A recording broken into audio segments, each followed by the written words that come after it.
I'll jump. Yeah, we do have Facebook pages and Twitter accounts for the restaurants. We'll use it to communicate, whether it be themed dinners or different things that are going on in the very kind of immediate way that they're meant to be used. In a city like New York, it's effective because of the immediacy and the proximity of everyone. So it is essential. It's not something that I'm so completely ingrained with because it's just not something that I live. But the people who work with us are very focused on it, and it's a very big part of what we're doing.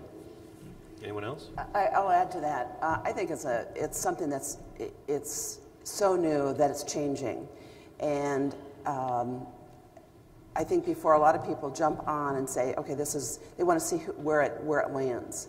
We do have a Facebook page. We had a promotion where you could actually send an invitation over your cell phone to using one of three voices to invite people, your friends, to meet you at Buffalo Wild Wings at a certain time.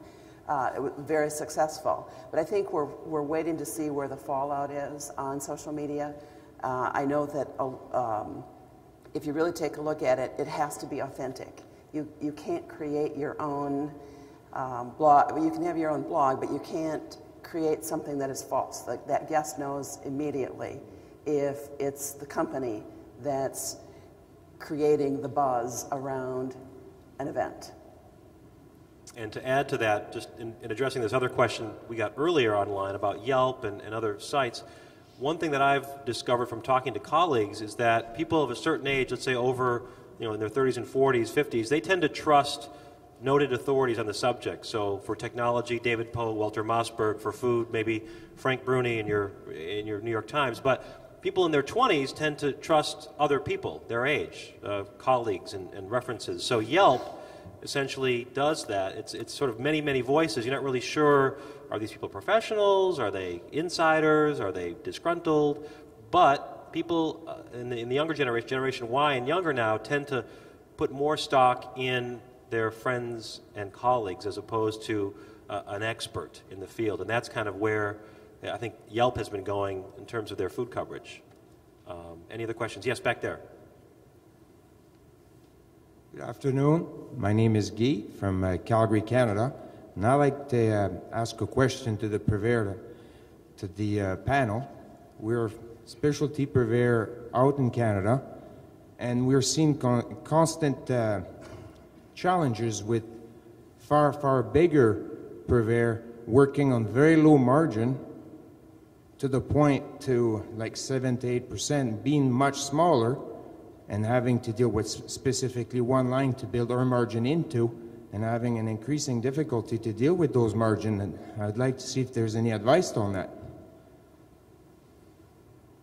Well, I think in New York we don't depend so much on those sort of national purveyor as much as the local can do quite well on their own.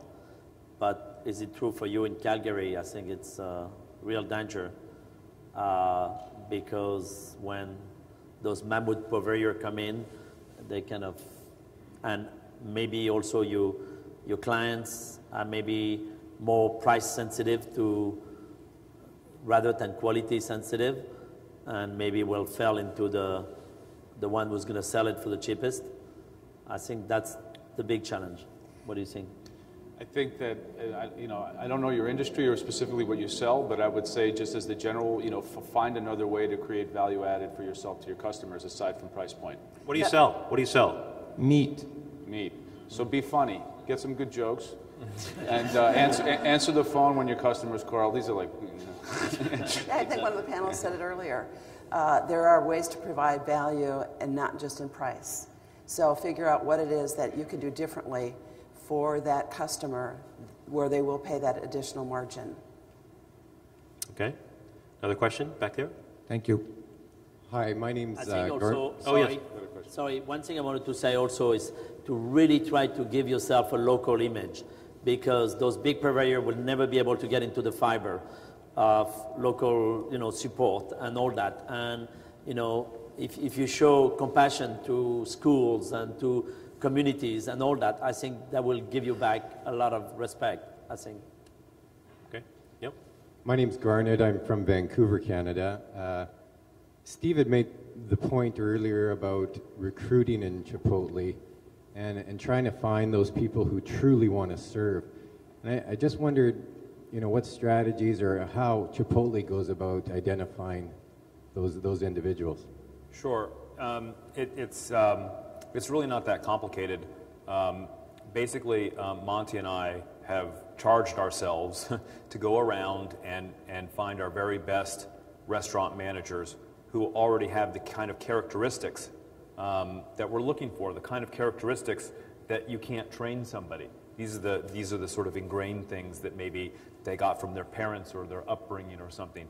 Wanting to serve, wanting to do an excellent job, having a great work ethic, being honest, loving to be around other people and meet new people. These are the kind of characteristics that when someone has these and they're in a restaurant environment and serving, the customer just feels better.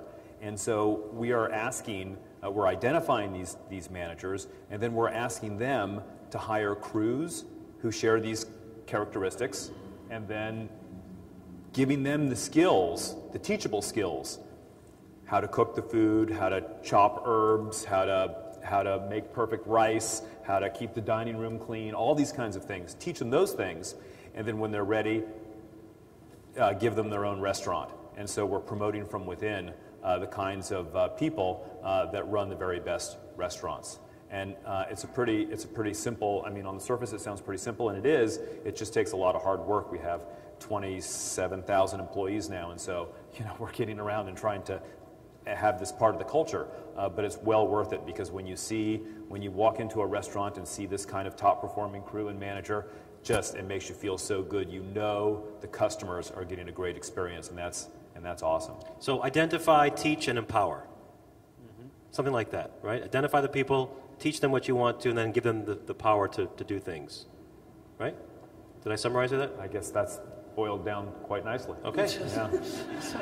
Last question over here. Hi, my name's Anselm During. I have a company, Ecologic Solutions. It's an environmental company. Joe, it's nice to see you and hear you talk about sustainability. Thank you. Hearing the different groups, and certainly groups of size, I think I always like to look at the big picture and the movement. Sally made me think of something. If you can, as corporations in the size of Chipotle as well, can you put pressure on your vendors, the vendors of size that you mentioned, Sally, to become more sustainable in their operations, whether it's produce, because you said you can't feed everybody if you're a large operation like that just to purchase locally, which is a great initiative. But if you can put pressure on the larger corporations, the U.S. Foods, the Cisco's, all the farmers in California, whatever, can you as operators influence them? And what do you think? I mean, that could be in the 1 to 5 year model to get them to grow. Can you band together? Can one person do this, or can you band together maybe? Well, I mean, we've been doing this over the past 8 years. We've gone to some of our larger suppliers, and some of them initially were very, very resistant to changing. Some of the larger meat suppliers didn't want to get rid of antibiotics, didn't want to feed an all-vegetarian feed, and didn't see the sense in that. And I remember almost them sort of laughing at the idea. And some of them have changed. The ones who have not changed, we've left them. But to really create this revolution where we can feed people better food, we not only need to change the people who want to change, but then we have to, the big companies, but we also have to support the smaller folks who want to grow the business the right way from the very beginning. And so we have some very big suppliers, and then some suppliers who have very, very small farms. Really just a few pigs or something. And so, but when they're part of a co-op, you can actually supply a big organization like Chipotle. Last word? It's a little bit every day. I think Ecologic Solutions, one of the companies that opened up my eyes, a very specific way that you didn't have to spend more money to use these kind of non-chemical products, and that you could really make a difference in a way that didn't affect your business. In fact, maybe it made your business better, made your restaurant cleaner. But I think the spirit of it is that it's not going to be all solved today. There's 3 million problems with complete sustainability. But as long as we keep on and we're focused and we keep on moving closer to it every day, it's an investment in the world we have to live in the future. Got to end it there. The panel's going to stick around for a few minutes. I need you to stay in your seats just for a minute. There's one announcement, I believe, that they want to make from the NRA. But if you could be so kind, please give a big hand to our panel.